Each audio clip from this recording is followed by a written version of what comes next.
Welcome to the Rethinking Porn Addiction podcast. Pornography and other out-of-control sexual behaviors can cause you and your loved ones immense pain, shame, and grief. It can be confusing and frustrating when you keep going back to behaviors that conflict with your values even after you've committed to yourself and to others that you'll stop. Here on this show, we believe that sexual health is the solution to those problems. Sexual health is more than just avoiding the things that will hurt you or your relationships. It's about cultivating a beautiful balance between safety and pleasure. For most men in our culture, you have to either hurt someone, be hurt by someone, or be diagnosed with a disease in order to have your first sexual health conversation. But here at Rethinking Porn Addiction, admission is free.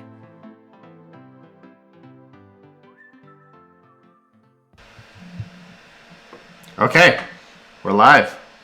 How's it going, guys? Going good. We are at the beginning. We are down our lovely Kristen today. So we will miss her in this conversation, but we want to welcome everybody who is watching live or listening to the recording to the show. This is our 20th episode, the 20th episode of Rethinking Porn Addiction, and I'm a little out of sorts. I'm not in my element today. We're on vacation, getting ready to pack up and leave, so my setup is a little bit different. It's thrown me for a bit of a loop, so we appreciate any patience that you have with us as we address any technical issues or sound issues in today's episode. So thanks for being here. Today, we kind of had a conversation after the last episode. Jake brought up a really great point, and I felt like it would be a really good opportunity for us to kind of hit home an idea that I don't think we've spoken specifically to since we started doing these episodes. And we've talked a lot about how so much of the problems and the pain that we experience with regards to pornography and our sexuality and sexual desire can be mitigated by taking responsibility, taking ownership of our sexuality. But we haven't talked explicitly about what that means or ways that that could be misinterpreted. And I think there's a lot of different ways when somebody hears the phrase own your sexuality that could be misinterpreted. So I'd love to kind of talk a little bit about ways that idea might be incorrectly understood, and maybe we can dive into a little bit more of the specifics of what it looks like to actually take ownership of your sexuality. Hans and Jake, what do you guys think is a common misconception of the idea of taking ownership of your sexuality? So I was kind of the impetus behind this when we were talking last week, and for me, when we finished the call last week, it was born out of concern that certain people would interpret this to just have a blank check, that they could go and do what they wanted, and you know, kind of I'm thinking on the male sort of female dynamic and come back and be like, well, babe, I'm figuring out my sexuality, I'm exploring my sexuality, and using that as an excuse for sort of this behavior that is not necessarily it's not safe. It's not the safe behavior that it's not behavior that builds that environment of trust, or that is ultimately trying to go towards that relationship where you've come to an understanding together. You still have your individual and your autonomy, but you have a combined understanding together. So that was my sort of concern when I was thinking about it, of I want to put a pin in it to make sure that we come back and say, you know, developing your sexuality isn't a blank check. It sounds to me like you're hinting at a sexual health word that we talked a little bit about, which is exploitation. Like taking responsibility for your sexuality, specifically taking responsibility for what brings you pleasure, doesn't give you the opportunity to exploit somebody else so that you can experience pleasure. Yes, very well said.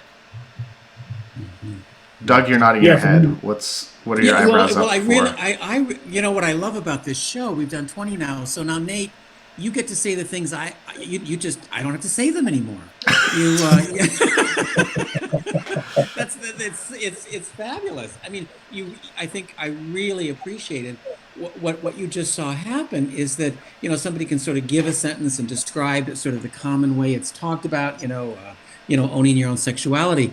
And one of the things about our program is that we sort of try to translate these sentences into sort of sexual health statements around the principles of sexual health, which you described so beautifully. There's this idea, this tension between pursuing pleasure and how we negotiate pursuing our pleasure. And I really like what you just pointed out. Pursuing pleasure is not an exploitive interaction. We don't use the power of, hey, this is important to me, this is my pleasure, to sort of overpower a kind of relationship between you and another person. And so that's what I really appreciate you, Jake, sort of bringing to the conversation. So, Doug, I'm going to bring three principles together. How do you explore your pleasure and maybe remove judgments from the things that bring you pleasure, or the things you think might bring you pleasure, when there's a values conflict with a partner without being exploitative? Because I think this is the impasse. I'll give you one quick answer that sort of, then you have to work from there. I like to tell men there's no such thing as a sex emergency. They don't exist. So one of the ways that combo you just described of, I really want to have some pleasure. I don't want to judge myself or be judged for what is really something pleasurable and important to me. There may be some values conflicts here because if this is what's pleasurable for me, and maybe it's something that has different experiences or values for a partner or somebody else. And I don't want to solve the conflict through exploitation. I don't want the treatment plan to be exploitation. And I think one of the things that makes this most susceptible to resorting to exploitation is if the source of sexual pleasure is thought of as an emergency. I gotta have it. When that's the general attitude, people tend to not work collaboratively, not work slowly, not work with empathy, not take time to really listen to how another person might be feeling, and keep the relationship, as an important priority. So I mean, those are just my initial thoughts. When somebody treats pleasure or sex like it's an emergency, what does that look like? Well, I think we probably have three experts in the room that might have some idea of what that looks like.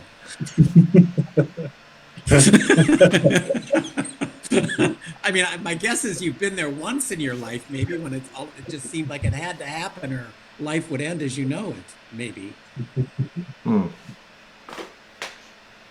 I mean, we're laughing, it's kind of humorous, but I've sat with men who, for a half an hour or an hour, that's kind of how the world looked. This has to happen now. Men will say, I'm driving the car and it drove itself. It's like I don't know how I got there, or all of a sudden I'm looking at my email. I don't know. All of a sudden I'm there and I'm looking at sex sites, or there's this sense of either it happens mysteriously or it happens in a kind of kind of urgent way, or and pleasure can sort of invoke that kind of experience sometimes. I think about the word sex drive, and I think it's a very apt description because it is a propelling force in our lives. And I think about, especially back sort of in the white knuckling phase or treatment plan that people kind of go through. When they go through this all or nothing, they can tend to have sort of those sexual emergencies, I think. That's the thought that came to my mind, was if the only time in my life that I think that I've ever sort of come close to feeling that I was experiencing a sexual emergency was when it was really all or nothing still. Mm-hmm. And I think that fueled it, quite frankly. It fueled this sort of sense of sexual emergency because, we weren't really talking about it unless it was very guided or structured. leading towards a certain outcome. The curiosity was completely removed from the whole process, and the over sort of arcing feeling of that white knuckle stage of my life was, this is the way, this is how you do it, and if you don't do it, it's wrong and you're going to fail. And it creates this sort of capped up, pent up tension. And then I think that leads ultimately to either the feeling of I'm having a sexual emergency, which I just rightly said doesn't exist, or the, opposite of this acting out behavior. And then I think you're going to have post sort of rationalization or justification of, well, I was just trying to, explore my sexuality or figure it out. So I think that's an important thing to consider, is if something happens and you're discussing it after the fact, more often than not, it's especially, well, I'm trying to think as I'm speaking here, it seems to me like if you've been caught or something like that and you're discussing it after the fact, you're probably moving into the exploitation realm. And the justification is a pretty good indicator that that's where you're at right now. Mm-hmm. What do you guys think about that? That might be a moment when you're really at risk for an exploited solution. It's kind of what I'm hearing you say, Jackie. There's maybe shame, and you're kind of feeling embarrassed or on the spot, and you're afraid, and there might be these kind of resorting to these old patterns. Yeah, exactly. Hans, what are you thinking about? I'm observing a lot of interesting emotions in myself. Thinking about, and right now I'm thinking primarily about my relationship with Cammie, and how we've had a lot of sexual health or sexually related discussions. But we haven't had very many specific discussions about, not that I can recollect, about this idea of being curious and exploring my desire or pleasure, or her desire and pleasure, kind of maybe without bounds or without judgment. It's more kind of like the dance, like, oh, should we try this? I'm embarrassed to say it. Should we try that? It's kind of and now I'm talking about less solo sex or pornography or masturbation, more sexual pleasure with a partner. I guess I'm just realizing that I don't know. Maybe I personally have some work to do still about defining what brings me pleasure and the confines and constructs that I'm comfortable pursuing that in, and the boundaries that I want to set for myself and that I don't want to cross, or that my partner and I agree upon that we do not want to cross together. When you think about physical health, you don't go to the gym and eat healthy until you get abs and then you stop. It's a lifelong quest. And I feel like sexual health is the same thing. It's not something that you have or you don't. It's a journey that you're on and you're constantly working towards. And I think every person in this virtual room and every person listening is always going to have more work to do. There's always more pleasure to discover. There's more judgment to examine and get curious about. There's so much to be curious about and to learn about yourself, about a partner, about pleasure, about safety. And yeah, just because we've had 20 of these conversations doesn't mean we've reached a destination. Yeah. So I love that you're thinking about that, and that there's kind of this realization that there's always more work to do. And perhaps, really, I don't know, Hans, if I'm reading between the lines, but when you're kind of vulnerable and realize that, wow, there's some things that maybe we haven't quite been vulnerable or even thought about talking about, that I see this a lot, particularly with men I talk to, where they kind of, the minute they realize that, there's a small judgment they make of themselves, like like, gee, I ran that in 6 minutes and I really wanted to do it in 5:45. And there's that kind of, it's a low grade kind of idea. And I really appreciate, Nate, you saying, this is a lifelong process of wellness, just like our physical health is, and our mental health and our spiritual health.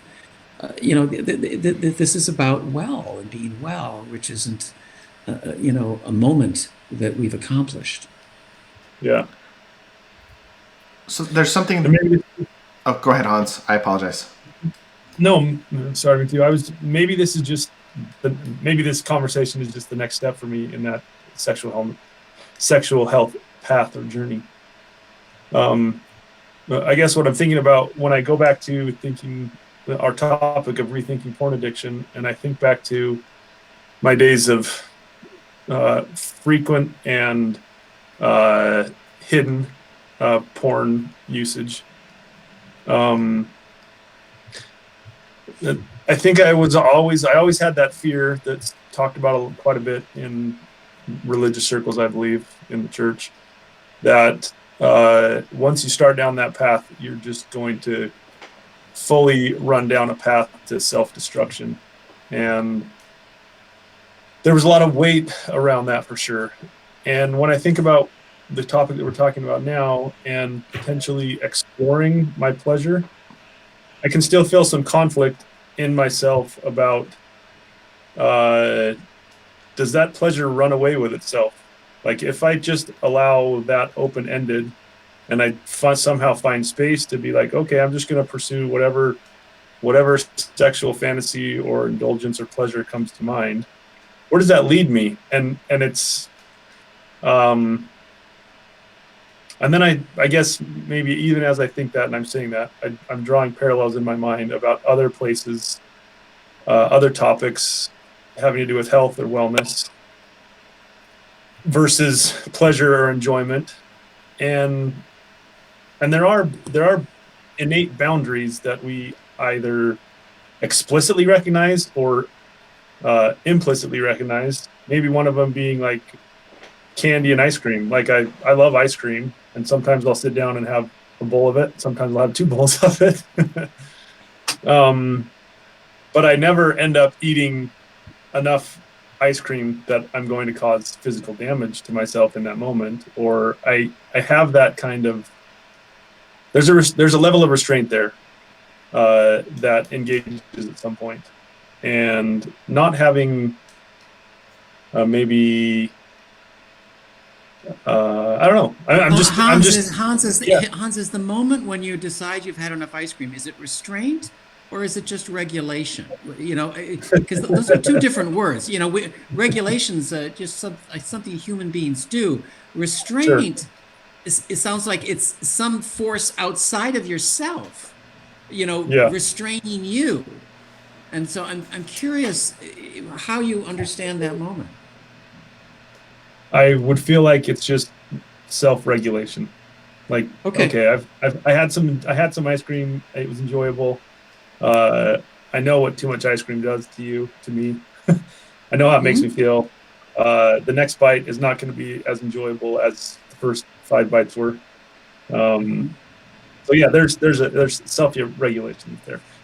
And thanks for letting me have some little space to talk about this. I really am just experiencing an interesting internal meditation or internal dialogue about what it looks like to explore. That's what these conversations are for. Yeah, I appreciate it. Yeah. Anyway, I've dominated the conversation a lot the past few minutes. I think one of the things that came up when you were talking, Hans, that I think is important to recognize too is that desire and pleasure will sort of change and evolve over time. And I think it's important to understand that I don't think it's a stagnant type thing of this is what I like, this is what I will always like forevermore. I think it's important to understand that it's an ebb and flow, different stages of life, different where you're at, that, the things that give you pleasure will evolve and change. And to understand that. The other thing that you're talking about, Hans, was I'm part of a kind of a little study group thing, and we were talking just the other night about this concept of just enough. Yeah. That pleasure is an interesting thing because we can chase it because it feels good. We get the the dopamine hits or the emotions that are around it, and our mind will attach kind of a little story behind that action or that thing. and how you brought up this analogy with ice cream, where if you were to eat a bowl of ice cream, it's probably really, really good. And if you want another bowl of ice cream, you're like, well, I'll go ahead and I'll have another bowl of ice cream, and it will still probably be pretty good, but I bet it would probably be less tasty than the first bowl. And then if you didn't practice that self-restraint or that self-regulation, and you go to your third bowl, how often you can either, 3 or 4 bites into it, be like, oh, this isn't very good, or finish and then walk away and be like, I feel like crap. Yeah. And it's Wasn't worth interesting it. how this pleasure chase can actually turn into sort of this feeling of, I can't believe I ate the whole thing. I feel sick now. And I think that's one of the things that is important when I'm thinking about that self-restraint or self-regulation, is to remember that, oftentimes pleasure revolves around in the just enough category. Just enough that you get to experience it, you get to experience it freely and without guilt, but not enough that you move over into sort of this, not gluttonous, but this too much of a good thing can become a bad thing, especially when dealing with pleasure.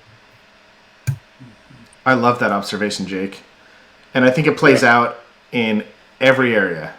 This idea of moderation, this idea of not being too gluttonous or self-indulgent. And it reminded me of a talk. So I gave a TED talk a couple years ago, and one of the guys that spoke right before me is an estate planner. And he talked about how history has shown that there can actually be a negative impact on inheritance. So if there's a certain amount of money you can leave your posterity behind, your children, that will benefit them. But if you leave up to there's a certain point where leaving them too much actually has a negative impact on their life overall. And how when they don't have to work for stuff, when they don't feel a sense of responsibility over their life, that inheritance can destroy their life. And I think what you're talking about, it just seems like it plays out in so many different areas of life where too much of a good thing there is such thing as too much of a good thing. It's super interesting. Maybe a thought I'll give is what I'm hearing is there's some point, and I'm going to talk about pleasure in this perspective. There's some point in which you kind of aren't paying attention anymore to if you're experiencing pleasure. And there's something else you're paying attention to, but it's not. Wow, this I'm really enjoying this, or this feels really good. For some people, they can become so orgasm focused that they become preoccupied with having an orgasm, maybe when they're not really particularly having much pleasure anymore. And it's hard to maybe stop a sexual interaction, or maybe even stop masturbating and without an orgasm, because for whatever reason the pleasure kind of subsided. And giving yourself permission to be aware of that. It can be an interesting exercise in just being aware. I think if you let yourself move away from pleasure when it's no longer there, if you might feel less frightened of moving towards pleasure that looks really fabulous. Sounds like a great mindfulness practice. Say more, Nate. What's the part that sounds great? Just the ability to pay attention to what you're feeling and how you're interpreting those feelings. Like if I think about the times where I have looked at sexual imagery and masturbated, and how many times I've gotten just so dead set focused on experiencing orgasm, regardless of how long it takes or how much pleasure I'm experiencing in that moment. It typically gets triggered because I'm experiencing pleasure and I'm like, oh, I want more of this. And I get so fixated on the outcome that I don't ever stop to think like, you know what, maybe this isn't really what I want right now. Or you know what, that the moment has passed and I'm going to move on and do something else. To be able to do that I feel like you have to kind of be able to take a deep breath and be present and detach yourself from the one focus, which was the orgasm. You know, I worked with some men over the years who would have sex with people they didn't necessarily know. They just sort of met them on a sex app, or it was a fairly anonymous, or one-time circumstances. And some men would talk about meeting this person for sex, and as soon as they met them, they were no longer attracted to them or interested in them. And the way they got out of the situation was to have an orgasm. Somebody had to have an orgasm. One or the other person had to have an orgasm before they could exit the situation. Wow. So they weren't having pleasure. They weren't really enjoying it. It was like, Right. How do I get out of this? Well, I'll get out of this by somebody having an orgasm. And I called it the orgasm exit. Somebody had to climax before somebody could just say, look, I'm done. And this happens in couples, in relationships as well. And so I mean, I think when those are patterns in your life, it makes pursuing the really interesting, vulnerable, new adventures feel more boundaryless, because when you're not having pleasure, you don't know how to set good boundaries either, which would normally be to stop if you're not enjoying it. Yeah. When we started talking about this, I wrote on my paper, exploring sexuality, and I've just underlined it because I think exploring is one thing, right? I think when you start to get fixating, or when you start chasing, or when you are going for excitement, I think that's an interesting concept that came up for me. Is there's a lot of people that like the chase, right? They like the fantasy idea of it. And I think those are kind of almost in a different category than this exploring. To me, when I think of exploring, it means if I explore an idea with Chris or with Hans or with Nate or with anyone, the first thing I'm going to probably do about it is think about it. And then the second thing I'm probably going to do about it is talk about it. And I think on these other things, especially when it comes to sexuality, I think a good indicator that I'm like just sort of ahaing right now is if I can't explore that by talking about it with someone, then I'm probably not exploring it. I'm probably chasing or fixating on it or fantasizing about it, but I've moved from this realm of exploration. Great thought. I love that. What a great distinction, Jake. Because in some ways, you're the one that sort of was really interested in us talking about this, and I really like how you're fleshing out the idea here that we're actually talking. What does it look like to explore pleasure? And maybe as Hans was saying, maybe explore things I've thought about, and what does that process look like? And I really like what you've said, Jake. Is if it is exploring, there's actually some sequential things to do. It's not just a mysterious process. Can I ask? It takes conversation. Can I get some advice from you guys? Yeah. Okay, good. This is related, and I've been talking to a couple of listeners who are in this position, and I wanted to hear what you all think about it. So, it's tangentially related to what we're talking about. If you were in a position, well, let's say somebody's in a position where last week we talked about external authority and internal authority.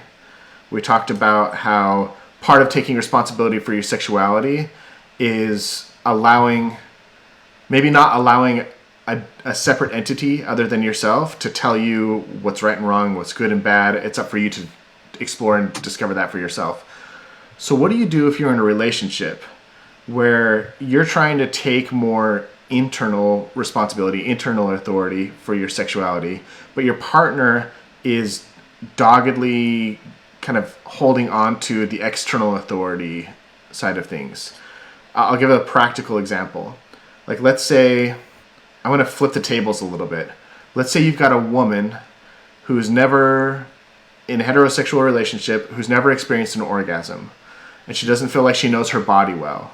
And so she thinks, I want to get to know my body better. I'd like to explore my pleasure centers. I'd like to masturbate. I'd like to experience pleasure on my own, apart from my partner, so that maybe it can enhance our sex life. And that's a thing that scares her. It's something she's never done before, but she's like, I want to try this out and see if it helps.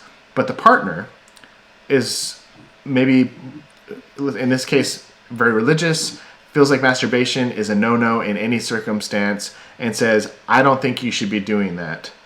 And they're trying to have an open dialogue. They're trying to create or come meet at this shared values point, but she feels a little trapped by her partner's kind of fixation on the external authority. So if we get into a position like that, and you want to, it's kind of what I set up at the very beginning, where it's like you want to have shared values, you want to have pleasure, and you don't want to exploit. What do you do in a situation like this where you feel like you could do something to improve your relationship with pleasure, with your own sexuality, and with your partner, but your partner is 100% in conflict with what you want to do? How do you what advice would you give to that person to manage that gridlock? I want to differentiate two things in your example, because I hear two things being blended. One is a partner who's very interested in getting to know their body and their pleasure. They want to, that's their vision, that's their goal. Then they have let's call it a treatment plan, a method for doing that. And what I hear the dilemma being is the method and the goal get confused, get merged, like they're one. Mm-hmm. And so I guess one of the things I think about is it might be important to separate out those two things. Here's somebody who's really wanting to get to know their body better. What are the various ways to do that? Here's one way the person's proposed. And so oftentimes in these kind of high value conflict situations, it's the remedy that is the source of the conflict, not necessarily goal. So there's I don't know. I don't know if in a situation like this, the partner would say, I don't want you to be having pleasure in your body. Right. I don't think they'd be saying that. So there's a goal and a treatment plan, and it's easy to conflate the two or marry the two so that they're inseparable. So make sure that you understand your goal and maybe discuss multiple treatment plans to reach that goal. Yeah. Or at least, how did you come up with the one you're proposing? Right. Because I find when there's these very strong values, people are so much better at telling people no than what the yes is, or how to accomplish it. Mm. I also think the onus is on the person who is in the exploratory role to come up with those multiple plans. I think the dynamic could get a little messy if you get into the place where, okay, well, since I can't do that, then what do you suggest I do? Right. I think it's time for that person to be like, okay, let me go back to the drawing board. If you have any suggestions, I'd love to hear them, but let me see what else I can come up with. And then there might come a point where you're going to have to challenge a little bit on that. And I think that's when you move from exploring your sexuality into owning your sexuality. Again, not in an exploitative way, not in any of these other ways, but in coming to hey, this is actually really, really important to me. And this is why.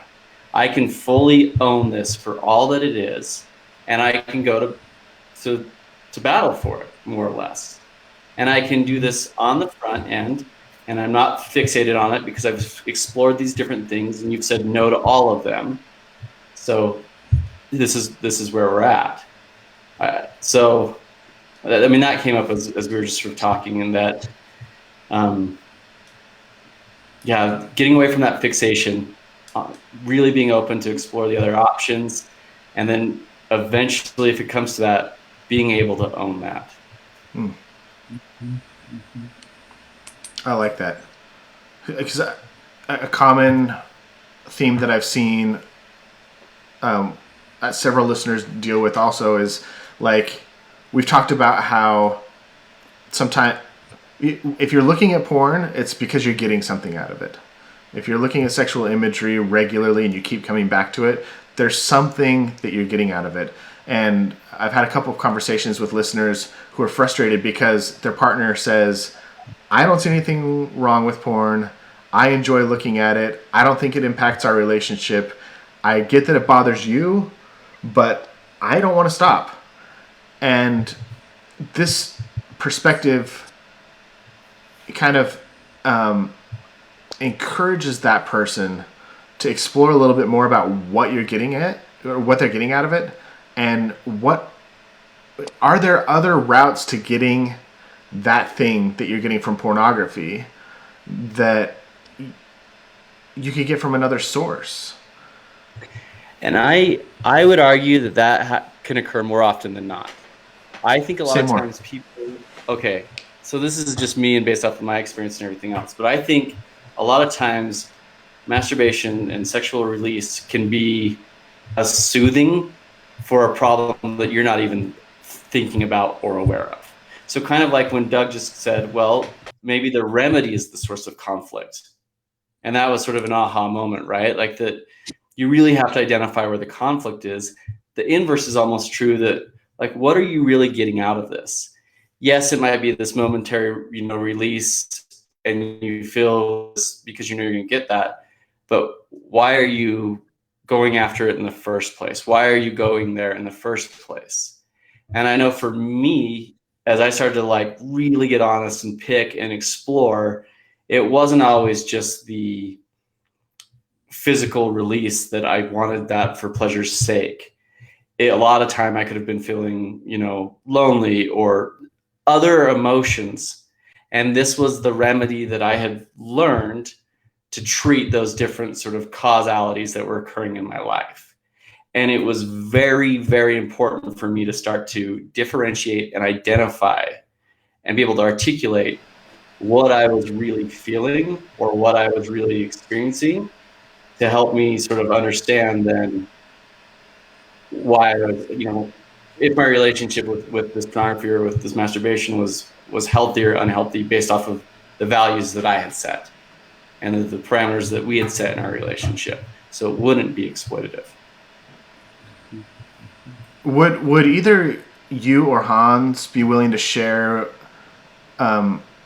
ways that you've changed your behavior to meet a need that maybe porn was feeling for you, and now you're meeting it in a different way or managing it in a different way? You don't have to share. Or maybe if you don't there's want two. to, but... Maybe there's two ways now instead of just one. I'm going to maybe propose the idea that sexual imagery and enjoying sexual imagery can still be a way to feel better. That Right. can still be an option. It's just that I'm hearing Jake possibly say that was kind of the only option I was seeing at the time. Yes. So there might be alternatives that you could consider rather than just the one go-to. Right. So going back to that ice cream or sugar analogy that we opened up with, right? Candy bars taste good. Ice cream tastes good. That's just, sugar is great. It gives you a little hit, like yada, yada, yada. The problem is you can get to a point where you conflate hunger with, okay, I'm hungry, I'm going to give myself this sugar, right? When that's not really what your body needs. It's the same thing, and this is exactly, I think, what more or less what Doug just kind of said, is what I was feeling necessarily wasn't pornography or this pleasure chase or whatever it was, wasn't really the only answer, or probably in a lot of cases the best answer for what I was looking for. If I'm feeling lonely, yeah, I can go up in my room with my computer and have solo sex to myself, and I'll probably feel better in 5 minutes. But it doesn't help that root cause of like, I miss Chris, where when I go and I see Chris and I give her this big hug and we connect and we have the same sort of little dopamine hit, but it's a little bit different, and I'm walking around sort of smiling and feeling good, because that actually treated sort of this root cause of, I miss Chris, I'm lonely. So does that, I don't know if that falls in line, but in my mind that kind of sort of jumped there. Hans, I want to hear from you. Yeah. Oh, go ahead, Doug. No, I was wondering where Hans is thinking as well. I really like the question, Nate, and I like the dialogue. I was thinking back to the discovery phase when Cami discovered my porn usage, and I recollect, and now I'm putting words in her mouth, but I recollect some of her fear or anxiety or pain was the appearance that I wanted or I desired something sexually other than her. And as we talked through it, as I explored it, as we had conversations around it, what became clear to me is a lot of what Jake just talked about. And that is that for me, a fair amount of the time, the porn usage was more an escape mechanism or a coping mechanism for other stress or other anxiety that I was having in life at that point. And it was giving me something. It was giving me that escape that you've talked about, getting something other than sexual pleasure out of it. And yeah, I wholeheartly recognize now and use other tools besides that to deal with those stressful anxiety, heightened anxiety moments in life. Jake mentioned one of them, just genuine connection with another person is a fantastic one. And that is one that I seek out. Connection with myself, as in meditation or time alone. Exercise is a great one for me also. Connection with my belief system, my God, my central divinity that I believe in is another. It's interesting now I'm saying these things, they seem far distant to the idea of solo sex. They were in many cases filling the same role. And I guess I'm experiencing another interesting moment of discovery about as we discover or as we explore our own sexuality and our own behavioral patterns. It's probably even a wider, well, it's just another component of sexual health, I guess I would say. General well-being and wellness, meaning lack of stress, lack of anxiety, lack of fear, all those things, I now am seeing have a direct relationship with sexual wellness and sexual health. And so to truly be sexually healthy, it seems that we probably need to explore and be willing to explore all of those avenues that bring us wellness in life besides just the idea of sexual pleasure. I love that. That might be a lot broader than what you were asking me, but that's what came out, I guess. I was not attached to any specific outcome there or answer. Yeah. So one of the things I watch in this conversation, I just maybe invite us to be a little more aware of, is notice the thoughtfulness you're each having when you say the things you're saying. You don't seem rushed.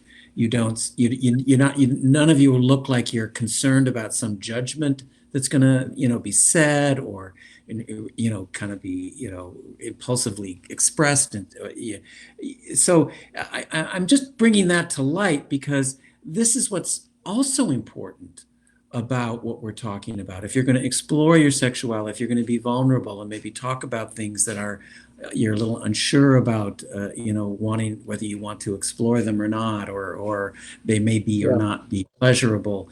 This is the kind of tone those conversations are more effective than if it's a heightened kind of tense time or there's lots of worries about being judged. That's not going to be a very effective place to dwell in these places. And I'm just really struck by how calm and thoughtful and open you all are to the conversation. And so that's another element that's in this room that's important in these conversations. I love that. I think my biggest takeaway from today is how much mindfulness plays a role in your overall sexual health. Being able to breathe, understand your emotions, understand the emotions of others, just withhold judgment, be calm in the storm, not rush like Doug said, that not make a sexual urge a sexual emergency, not make a values conflict an emergency, not make just the journey that we're on a right or wrong scenario. Just make it part of the journey and tackle the obstacles as they come and breathe. I could probably do a lot more of that in my life. Maybe that'll be my goal for the next week, is to just be more mindful and see how it impacts my relationship with myself and my partner. I know Hans and Jake are very mindful guys. I did a lot of therapy with men for many years who were concerned about their out of control sexual behavior. And one of the things that we often encouraged men to do is to just pause. Just pause. Just take a moment and just pause. Not necessarily stop or, make it a big dramatic thing, but, just pause and contemplate for a minute. It's one of the things I felt was I talked with men about this particular way of just being, was that it kind of goes against masculinity for some men. Yeah. This sense of, I'm going to contemplate, or I don't know, I'm going to think about that. That oftentimes masculinity and a more masculine sense of self is kind of an immediate knowing, or a way of kind of saying something clearly and quickly and with confidence. And so I guess I just want to add that to the mix too, that it's not only mindful, but it kind of makes us have to feel a little more flexible in how we understand what it means to be a man. I love that. I don't think there's any better way to end this conversation. Just real self-inquiry. Really look yourself in the mirror and get curious about if the way you've always done things and the things you've always believed are true. All right, everybody. Thanks for joining us today. If you want more information, more resources, go to rethinkingpornaddiction.com. I always want to say rethinking sex addiction. I don't know why. And we'll be back again next week with another episode. Thanks, guys. All right. Thank you.